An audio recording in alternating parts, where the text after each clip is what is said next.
All right, welcome. Are you wondering what it would be like to get a social work perspective from a young person? Then tonight is for you because we're going to talk to somebody who's living it, and I'm very excited about this.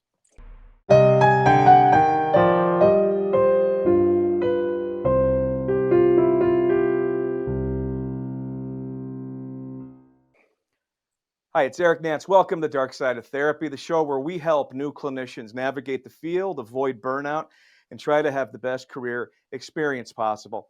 So tonight I'm joined by Jo Merschman, who's going to come in and talk about her experience as a social worker. She'll be graduating soon, which has got to be very exciting. And I think wants to be a social worker for some odd reason, possibly doing macro level work. So we'll talk about that. Jo, thank you for joining us tonight. Yeah, thanks for having me. Why, Joe? Why are you getting into this field? Well, I honestly fought it the entire way. I my mom has been working in the social services field for as long as I've been alive, and she got her MSW, she practicing clinician. After I got into high school, and so I've always just kind of grew up in that sort of world of being that kind of person in people's lives, whether that be in my personal life, whether that be in emergency situations, whatever that be. And I actually originally went into school for an education major. I wanted to teach German. Really? And yeah, I ended up not necessarily liking that. And then I went to linguistics, which too much math, and then I went to political Right. science, women's studies, and I was gonna try and do pre-law, but it just I eventually just kinda had to admit defeat about I just had to go to social work. I, you know, I've been in the field 25 years, Joe, and no one has ever said to me that moving into this field is admitting defeat. But I like that you gave it a name. So thank you for being the first to do that. So social work didn't really it came to you. You didn't go to Mhm. it. Oh, it was pounding at my door, and I was trying to, like, keep it locked out, but no, Yeah. too persistent. Yeah. Yeah. I think a lot of us get there that way, and we try to keep the monster at bay. The monster doesn't go away, and I know the monster of which you speak, so you don't have to say anything else about that. Um, Here's my big question tonight. How does it feel to be graduating in just a few weeks? What is that like? Um, Definitely got some imposter syndrome going on. I've worked at a job since I was 14, but I've always been kind of on the bottom of the food chain, and so now I'm not necessarily, and that's a little interesting. I'm not necessarily at the top, but I mean, I'm not a I little hear plankton you. in the water anymore. And so that's definitely going on, definitely some anxiety, some nerves, but it's also like I'm excited too. So, You're a Minnesota-Duluth kid. yeah. Okay. Uh, what has that program been like? And I'm gonna try to keep these questions as simple as I can. I tend to ask a lot, but do you feel like your education, if as you reflect on it, do you feel like it's prepared you for what you're going to get into?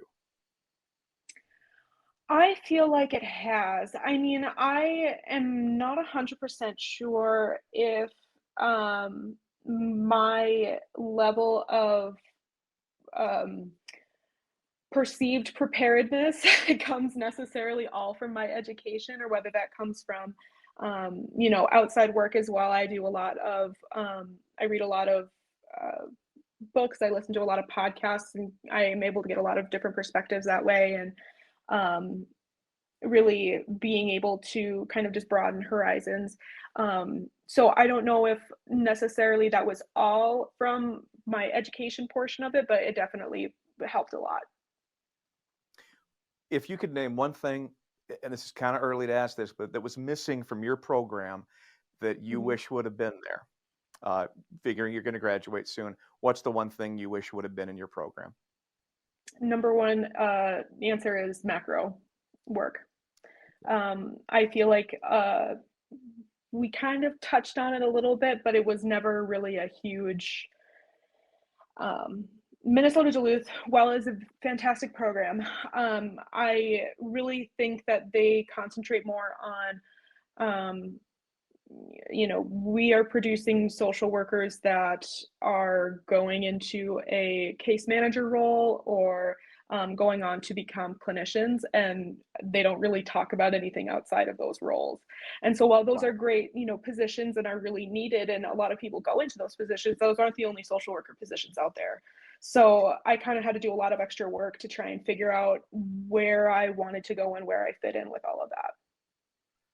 I'm going to take a stab in the dark and say you've got strong opinions about this stuff. Mhm. I have strong opinions about a lot of things. That's good. You're going to fit right into the field, so that's great. So macro, maybe it wasn't missing, but it was not a point of focus in your program. Mhm. Seems like a pretty big glaring oversight. Yeah. I mean, I've heard that that's kind of very common among programs, especially BSW programs, where unless you go to a college or a program that specifically is focuses on macro work. Research macro level work. And as I'm listening to you, I'm thinking, boy, are there times where I also lose sight of this, and I don't think about the macro stuff. Funny enough, today in group supervision, we talked about poverty and how poverty affects mental health and how that's a population that really does get ignored, um, because it's kind of like a whole subset of mental health, people that have generational poverty. So when you talk about this stuff, I'm thinking, yeah, we need to do better, don't we? Absolutely. And even just people who are experiencing poverty, I mean, that's trauma in itself too. Yeah, So that's going on into the whole mental health access and also trauma informed care, and also how a lot of especially more rural facilities are not necessarily able to um, work with the people in experiencing poverty effectively because they don't make those connections or they forget about those connections. absolutely. When you're saying it's not as sexy, I think that's very true, and it's really unfortunate because on the bad days, therapy and being a therapist isn't very sexy either. So I'm really glad that you Mhm. brought that up. Um, so what do we do to change this? What's it going to take to bring to the colleges these perspectives that are often missing? Macro self-care burnout, because I know self-care burnout is something that's almost an afterthought for colleges. How do we change that? Being Mhm. a new graduate, how do we change it? Really, I think that we as a social work field need to not necessarily rebrand ourselves, but to actually get out what social work is.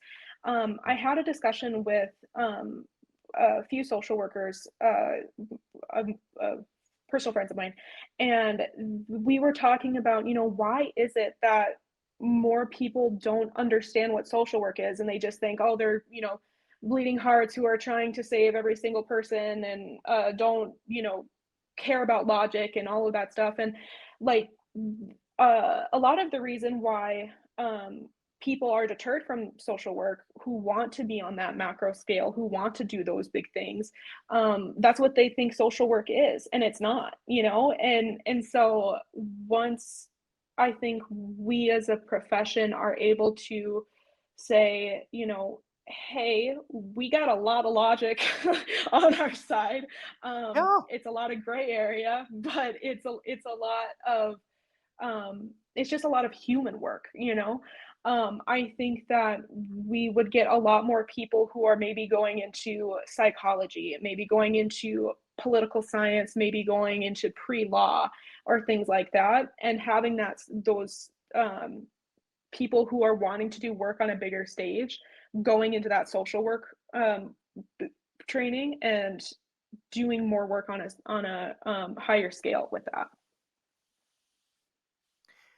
I like the passion that you show, and I sort of wondered what that would be like tonight. I always wonder when I talk to people, am I going to see the passion? And yeah, I see it. So thank you for bringing that tonight.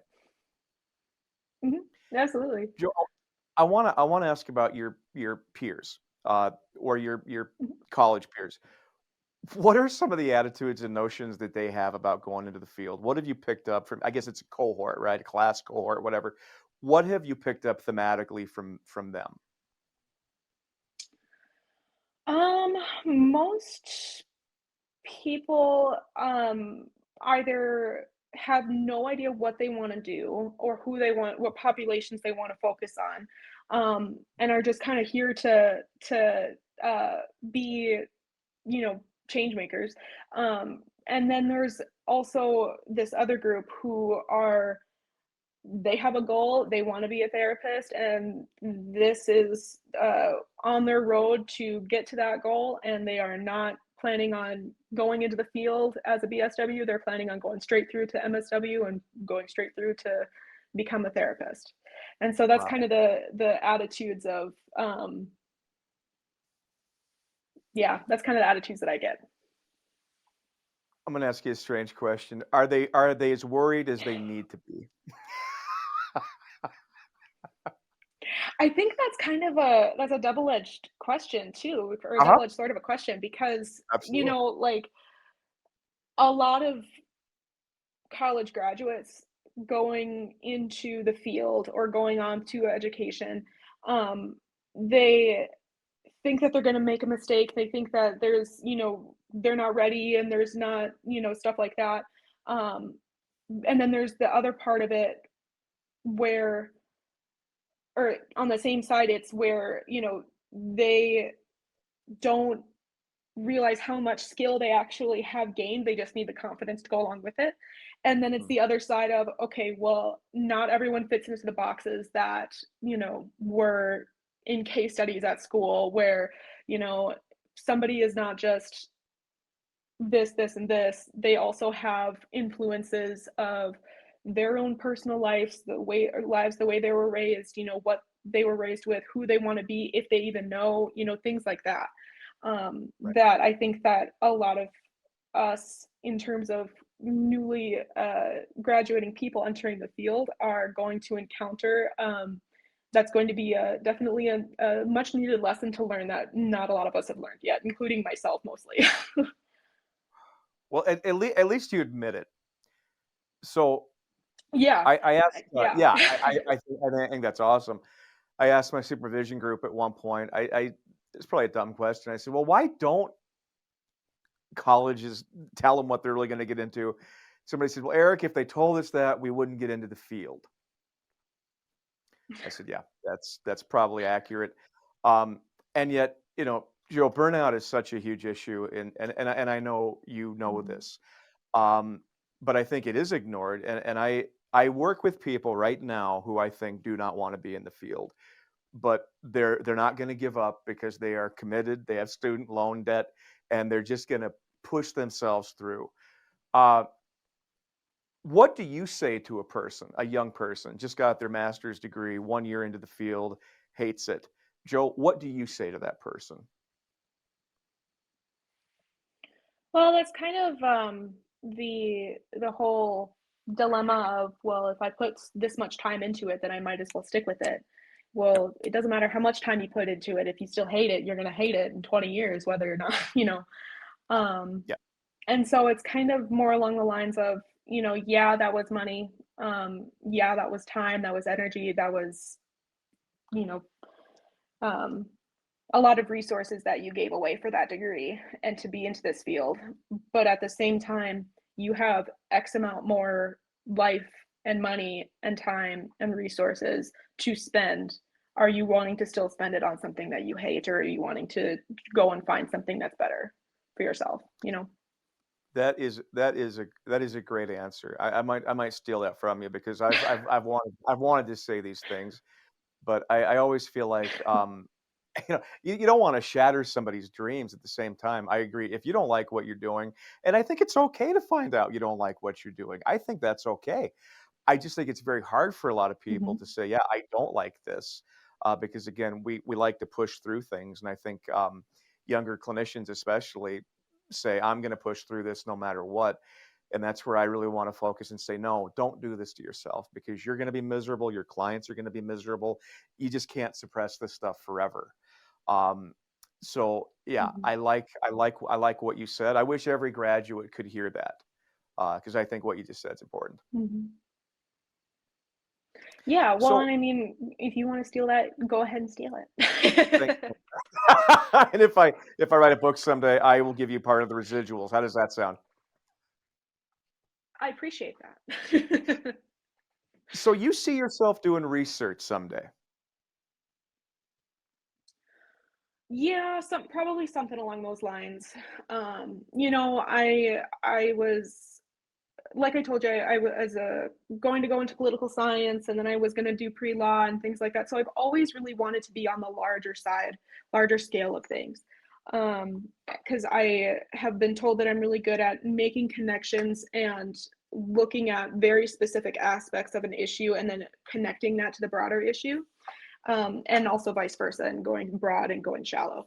And so I have always really wanted to do that. And coming to realize that, especially if you don't live in a major city, you are not going to be able to do that with just a BSW. Right. And so I know that I'm more than likely going to have to go back to school, whether that be to do research, whether that be to do, policy work, whether that be to do something else along those lines. But I was also told that if I want to do research, that I can try and do it with a master's, but I'm more than likely going to have to go to a PhD. So I'm really not loving that idea. You're gonna be in school forever. Yeah, exactly. So that's kind of why I'm trying to fight it and see if I can get what I want out of the out of life and out of the field that I can with the BSW that I want. So Absolutely. But you know what though? We need macro researchers. We I'm not a data person. I can't put it together. I can interpret it pretty well, but I that's just not my thing. So we need people like you to do that. And yeah, I think a PhD is kind of the gold standard of that. But um, you're talking about affecting change again in a much different way than I'm used to, which is usually person to group or person to person. Um, but it really does make a difference because data is important for our field. I mean, you've heard the terms evidence based and um, how we do therapy, how we do interventions. Well, most therapists are not running numbers. I can tell you that right now. We need people like you to give us the data, if it's scary or not.